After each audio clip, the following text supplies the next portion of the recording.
coming. My name is Audrey Weiss, and we are the Gaston Day School IGEM team. This year, our project was to build heavy metal detectors.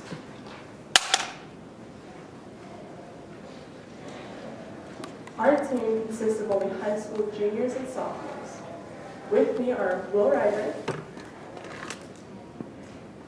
Parth Patel, Stephen Allen,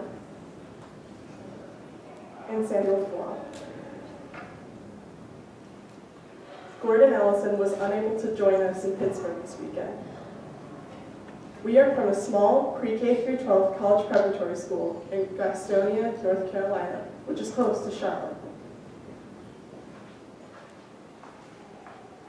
A few weeks after last year's competition, we began recruiting new members for this year's team. In order to do this, we set up a booth at our school's annual international festival. We created a hands-on demonstration of how to build biobricks. Also, we sold DNA necklaces for $1. The majority of people in attendance were elementary or middle school. Because of this, they were not interested in paper plasmids, except possibly as frisbees. These plasmid models are now used in the school's AP biology course. However, the DNA necklaces were very successful. We were busy almost all day with people isolating wheat-germ DNA to make necklaces. At least we were able to introduce younger students to the concept of DNA in a fun and non-threatening manner. Hopefully, in a few years, those students will join our IGEM team. Our lab is unique because it is completely independent of any hospital or university. It measures slightly over 100 square feet and serves as a storage room for the entire science department during the school year. Because we're in a high school and not a college or university, we do not have ready access to some of the resources most other teams take for granted. For example, our autoclave began life as a pressure cooker. This year, we were excited to have a PCR machine donated by Margaret Gene Technologies, based in Oregon. While this 1997 Perkin Elmer is our newest piece of equipment, it is also our oldest. In fact, it's even older than I am.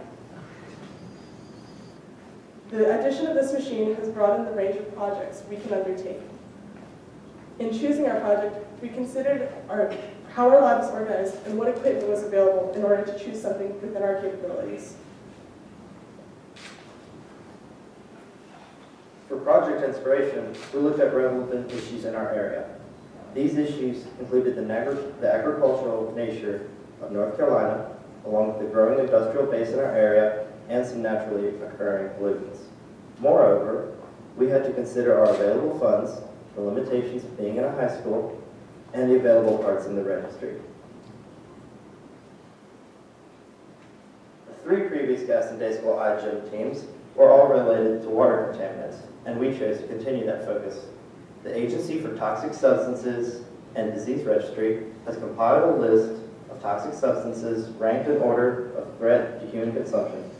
As you can see, 3 heavy metals, arsenic, lead, and cadmium, were all ranked within the top 10. Promoters responsive to each of these are available from the parts registry.